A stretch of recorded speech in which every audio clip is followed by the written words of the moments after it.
Hey everyone, Ben Beck here, Chief Investment Officer and Co-Managing Partner of Beck Bode. I'm also here with Joe Schipani. He is the Head Utilities Analyst for us at Beck Bode. His main gig as VP of Digital Transformation at GE. And bringing Joe on today to give a little insight about a question that we're getting a lot of, because since we've seen it and heard about it in the news more recently, what the heck is going on in Texas from a utility standpoint and why?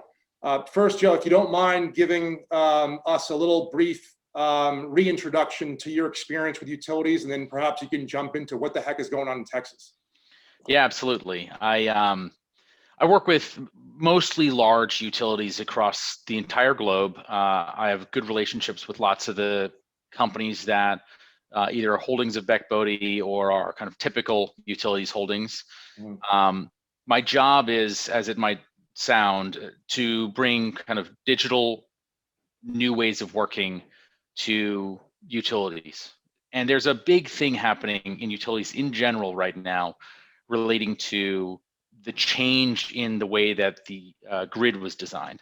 So the grid was initially designed, this is relevant to the Texas thing, for there to be, big power producing facilities that then distribute that over big distances. So centralized generation is what this is called.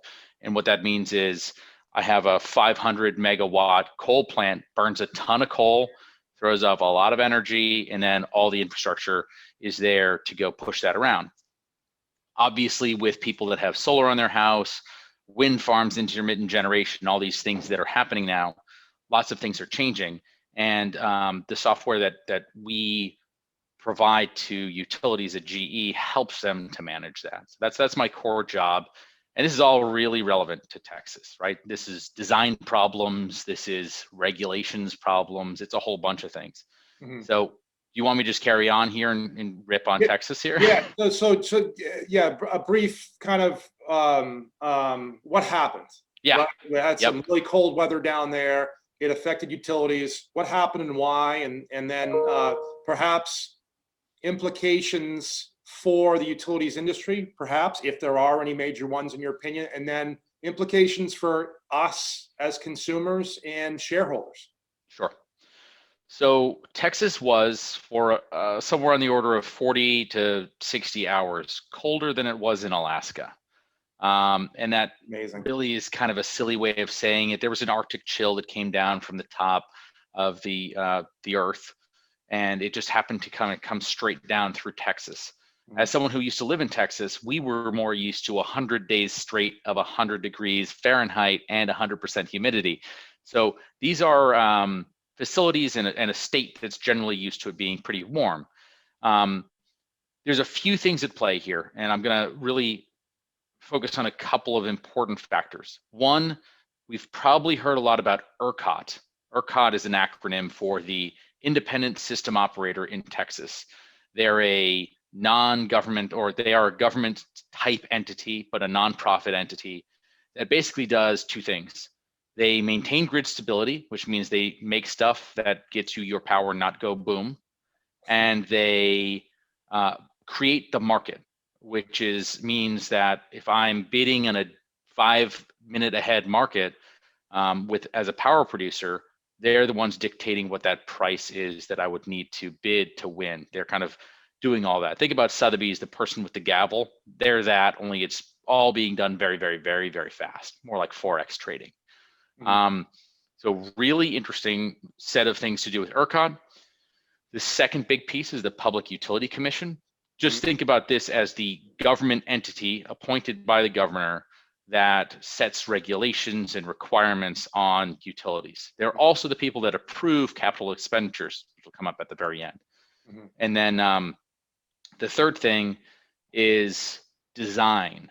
So what happened? We have ERCOT really has been villainized, right? There's a lot of people that have said bad stuff in the news about ERCOT. We've seen people resigning from ERCOT, a lot of discussion around ERCOT. ERCOT really didn't do anything wrong. They have one major job, which is to prevent long-term catastrophe. There were less than 5 minutes until it would have been probably 2 to 3 months of blackouts. This happens because 48% of the generation for all of Texas, or all of the ERCOT area of Texas, went offline. Mostly this was gas plants. What a gas plant is a place that gets piped in natural gas. And we know that there's a lot of natural gas in West Texas. It gets natural gas piped in, and it burns that to turn a turbine, just like a jet engine. That turbine then turns that kinetic energy of it spinning into electricity through a generator. There's hundreds of these things all over the US, dozens in Texas. A lot of them went offline. Those went offline because the Public Utility Commission in Texas does not have requirements for things like insulation on certain components. So just like in your house, right? You have a valve that you want to close. It's very, very cold outside. That valve is not going to move. You may be able to twist the valve, but the actual ball that would prevent flow through that won't move. That's a stuck valve. Exact kind of problem that happens at a gas plant. And so when they start to realize these problems, they go offline. And thinking about it like the scales of justice, right? When you have generation and demand in relative sync and the scale is balanced, the grid is safe. When you lose generation and demand goes up, which is what happened, you get increasing variability. And there's a lot of technical physics that goes into this. But bottom line is, if that happens, especially rapidly, you can actually destroy a lot of the infrastructure that's in place to take the power from the power generation facility to your house. So ERCOT basically just said, look, we're going to do some scaled blackouts to prevent overloaded circuits from blowing up. That's all they really did. They got a lot of flack for that. What I would say is mostly the Public Utility Commission should be held accountable for this, because they didn't have those regulations in place to have insulation. And if you look at Texas, on the east side of Texas is a area called Beaumont. It's a manufacturing area, lots of like oil and gas and stuff like that, chemicals. And they're actually a part of a different independent system operator and a different utility, that's Entergy, which is the Louisiana entity. They inherit the Public Utility Commission requirements that Entergy works within from Louisiana. They have insulation, they have wind guards, things like that. Guess what? So requirements that up here in the Northeast are common. Table stakes. Okay. Yeah, table stakes. So none of those plants went offline. They didn't lose generation. They didn't have blackouts. Everything was fine in Beaumont. So we kind of discussed what ERCOT, what the POC did, these generation plants going out. So what's this mean in terms of consumers, and more importantly, as shareholders here for Beck Bode? As consumers, chances are in Texas, if you happen to live there, you're going to see a couple cents more on your bill, because they're going to put some capital expenses in to remediate this and prevent this from happening in the future. It wouldn't surprise me if lots of other states that have kind of looser requirements may start doing this. Arizona, other states that could be kind of a domino effect, looking at what happened and then saying, okay, we've got to wake up and make sure that what happened in Texas, or mitigate what happened in Texas, doesn't happen here. Exactly right. Exactly right. So regulations will increase in terms of their intensity. And like I said, capital will be expended there, and that's actually good for shareholders. So when they have a capital expense, they have a flat fee that the Public Utility Commission pays them that they can recoup as their profit. It's actually their main mode of making profit as a utility, that government-sponsored monopoly piece. So in Texas, it's 10.5%. They go spend a few $1 billion to fix all this. They also go, hey, I need to build a whole bunch of more generation capacity because this sort of thing could happen in the future. Boom, boom, boom. These companies are probably going to make more money, if anything. Now, there may be some fines or some problems with certain specific ones. I think Encore has been implicated since we last talked, Ben, around some misdeeds there, but they're trivial compared to what the reality is. So, yeah, the big three takeaways: it's a complex situation, and the bodies that manage the utilities had a lot to do with this. And I think that they generally did the right thing. There's not a lot of people that did wrong here. Two, there's going to be regulation changes, most likely, not just in Texas, that actually presents a revenue opportunity. And three, there's really no downside. It's a buy opportunity if these companies have gone down. And I would add that like it's not just NRG, which happens to be centered in Texas, like AEP, which has an office that I think that their headquarters is in the Northeast here.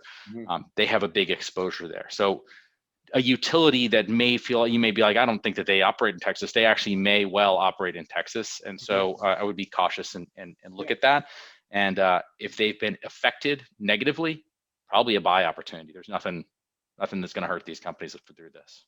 Yeah, and what you said there is just, I think, representative of the unique understanding of a lot of investors with utilities over time, that these are very technically or typically very stable creatures, so to speak. You know, they are uniquely set up with public utilities commissions and such that the capital expenditures that they have to make to making their grid more efficient or improving infrastructure, that is more or less passed through to the consumers, correct? Yeah, and it doesn't cost you a lot, right? Like you're millions of people paying for these things, so it's a small amount. But yeah. Yep, incredible. So, well, we had gotten a lot of questions on this. Obviously, you serving as our chief analyst in the utility space. I think folks will find this really interesting. I appreciate the time today. And any kind of questions anybody that is watching this has with respect to, if you're a client or you're on LinkedIn and you see snippets of this, feel free to reach out to us at invest@beckbode.com. We'll look forward to getting back to you. Thanks, Joe. I appreciate the Thanks. time. Thanks. You bet.